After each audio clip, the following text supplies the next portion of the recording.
If this is your first visit to the channel or you just randomly clicked on the video, first of all, let me say thank you for doing so. My name's Lee. If you've been following the channel and you're already subscribed, you're probably wondering what I've been doing since the last session. Well, let me tell you. On the 2nd of March, I decided I was going to revisit the Norton Disney complex again, which was where I was going to be concentrating most of my fishing for this month. As the weather was a little bit up and down still, the complex was pretty quiet, so I managed to get in peg 3 on Turner's Lake. As the day passed by, I could see carp showing middle of the lake, which was a really good sign because that's roughly where my rods were, and I put a little bit of bait out. But as the night time started to draw in, the carp moved over to my right, more towards peg 2 and further away into peg 16. After seeing the carp move out of my swim, I knew it was going to be a quiet night. The temperatures the day before were at an all-time high, 17 degrees, so a lot of mist across the lake that next morning. Because I'd seen all of the carp move towards peg 16 on Turner's, I packed up all of my tackle and got round there really rapid before the peg went. Moving swims would put me a lot closer to the carp and increase my chances of catching. Sadly though, despite my best efforts, that session did end in a blank. A week later I got my rods out again, only this time I fished on Hodgett's Lake. I fished in peg 9 to start off with, which is where I met Dan. Dan told me he'd done 24 hours there and caught nothing. I'd seen all the carp showing in peg 1, so quickly moved across to peg 1. But again, the cold weather was against me. Freezing cold mornings, 0 degrees, meant the carp weren't exactly feeding. Not playing ball, another difficult session, resulting in yet another blank. But despite 2 blanks back to back, this wasn't going to put me off because I am truly committed to carp. It's the 20th of March, brings us up to date, and I'm back at the lakes again. Me and Truffle just arrived at gates open and the car park is full. No more space. So it's very busy. Just found out that Petit is closed and I was going to spend the next 72 hours on Petit, waiting it out or sticking it out, and maybe I could have caught a 40-pounder. But anyway, never mind, there's always next time for Petit Lake. Where have I set up, or where have I put my bucket? My bucket is in peg 2 on Turner's Lake, so I'm just going to grab some rods, some tackle and get set up. Quite keen.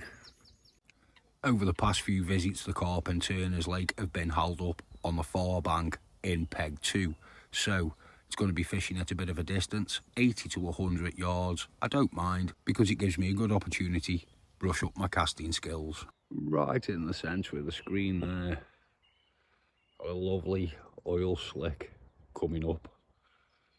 I'm using solid bags with no oil. That's at 13 wraps, which is exactly where my rigs are. So I guess that's from the previous carp angler who was in this swim. Clearly been baiting up pretty heavy and getting the bait out with a lot of oil. But it's given me a really good idea where I need to put my rods. I wasn't a million miles away with my first guess, apparently. Winner. And to no surprise, while I've been getting the rods out, Truffle's made herself extremely comfortable underneath my sleeping bag. But these long journeys certainly do tire her out. I've got all 3 rods on solid PVA bags and nothing has happened. They were fishing that spot that was slicking up, so I think a change of tactic is in order. Hope you can hear me over the birds chirping and Truffle snoring in the background. Now, after seeing all of the carp show right over in the far margin, I wasn't actually going to use a spod mix. I was just going to stick to the solid bags. But because I've seen so many carp showing, I have decided I'm going to make up a spod mix. So what's going in the spod mix bucket? Well, there's 2 types of freezer bait boilies. These ones are mainline essential cell in 10mm, and these are 15mm DNA bug freezer bait boilies, because at Norton Disney you can only use freezer baits. No shelf life boilies are allowed, and no spod mix wouldn't be complete without some of the lovely golden grainy corn. And I'm soaking all of that mix with some hemp oil, which coats it all really well and produces a lovely slick, and hopefully the carp can't resist getting their heads down for a good feed. Spent about 35 to 40 minutes just staring at the far margin, watching the carp showing and jumping out. But that doesn't matter anymore because I've got the first carp in my landing net. Changing tactics, introducing a little bit of spod mix and casting further out to 80 yards has paid off. Happy days. And what better opportunity, do a shout out to Josh. It was really nice to meet you, mate, and thank you very much for doing the filming. Really appreciated. And not forgetting Dan. Shout out to you, Dan. Thank you very much for letting me borrow your barrow last week. It really did help me out. And a massive shout out to everybody who subscribed to the channel. It's always nice. Get the first carp on the bank. Slow start to the session. We are quite a few hours in. Carp have been showing on that far margin. Sent a rig out to that far margin. And we have this lovely carp at £18.8. To be honest with you, it's always nice. Catch them when you can see them. And for the amount of shows that have been producing out on that spot, I thought it would have been sooner for the first run. But anyway, £18.8 of Turner's Lake carp. Wonderful stuff. It's been a while since I gave a carp a kiss. There you go. Let's get this one back. Happy days. It is, mate. Get it back. We'll get some more bait in.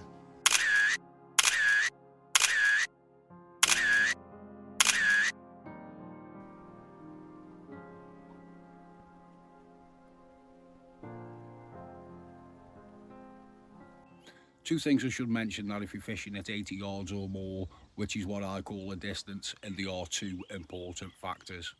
Now, when I'm casting 80 to 100 yards plus, I always use a 3.5 to 4 ounce distance lead. I would recommend that you fish on a tight line and you increase the amount of weight that you have on your bobbins. And then when you get a drop back, it'll give you a really good indication, because fishing at that distance, you want to know what's happening at the business end. Speaking of the business end, as I mentioned, I'm using a 3.5 ounce distance lead. That's connected to a standard lead clip, a size 6 spinner rig on a stiff boom with an embryo special isotonic pop-up. It was the right side rod that went screaming off. I've always got my rod straight back out after every carp, but when I cast it, I didn't quite hit the clip. I reckon I've landed about 20 to 30 foot short of my baited spot. So when it stops raining, I'll get it clipped up at 20 wraps and get it put out in the right spot. Now I've got 2 rods out fishing at the moment, so that's good. At least I've got 2 rods out on the spots. That third rod can wait, because I'm not getting soaking wet in the rain, casting that rod out and putting any more bait out at the moment. So for the next 20-30 minutes, I'm going to sit in the bivvy and get the kettle on and have a nice cup of tea. The spot that I found with the marker lead is at 20 wraps. So the rod I'm about to cast out, I'm wrapping up to 20.5 wraps. The reason for this is because I'm fishing in 18 to 20 foot of water. Even if I hit the clip and follow the lead down, I will get a little bit of swing back as the lead sinks through that deep water. So adding that extra 6 foot will compensate for that pendulum action, putting the rig exactly on the right spot. Using a 3.5 to 4 ounce distance lead will easily get me to the 80 to 100 yards that I'm fishing at the moment. Using the right shape and size of lead definitely helps you improve your casting. That I hit the clip, no problem at all. Once you've cast the rig out, there's a couple of more important steps that you need to do. Don't be in a rush to put the rod straight down on the rest and put the bobbin on. What I like to do is pinch the main line between my forefinger and thumb and just slowly tighten that line up, winding up each time, putting it under tension. I can see that the line is coming nice and tight across the lake. Once I've done that, I'll pop it down onto the rod rest, check that my line is tight, pointing towards where I've just cast. Once I've done that, I can put the bobbin on. Just about got that rod out before it started smashing down again. That's all 3 rods out now, fishing at 20 wraps towards the far bank where the carp have been showing. So while it's raining, I'm going to grab myself a bit of dinner. And maybe one of them rods will go ripping off. Hopefully it won't be raining if that happens. Last week while I was fishing on Hodgetts, I managed to break my spod reel, so I nipped angling direct and picked this one up. It's already fully loaded with spod and marker braid, and it's doing a great job so far. With a break in the weather, it's a good time to get some more bait out. Now, I'm not putting loads of bait out, I'm literally just putting 4 to 5 spons out over the 3 rods, and that's it. And because I'm fishing all 3 rods very close together on a tight area, I don't really want a massive spread of bait. So when I'm putting each spom out, it's very important that I hit the clip each time, and then I'm on the money when I'm baiting up. And that noise I made there was because I forgot how hard it was to spom 80 and 90 yards with Schumann's disease and spondylitis down my spine. Age has definitely taken its toll. It's that time of night again when the carp are all showing. Now, they're showing on that far bank again, the same as they did last night and the night before. So it's looking really good for a bite. Now I've got the right rigs in the right spots. Hopefully I can get another bite, and I would love another carp. The things I've covered and talked about in this video have really helped me to improve my casting over the years, and hopefully they can help you too.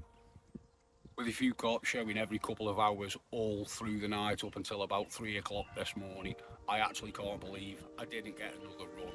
But anyway, sadly, that's the end of the session. Just the one carp landed for me. If you've enjoyed the video, you know what to do.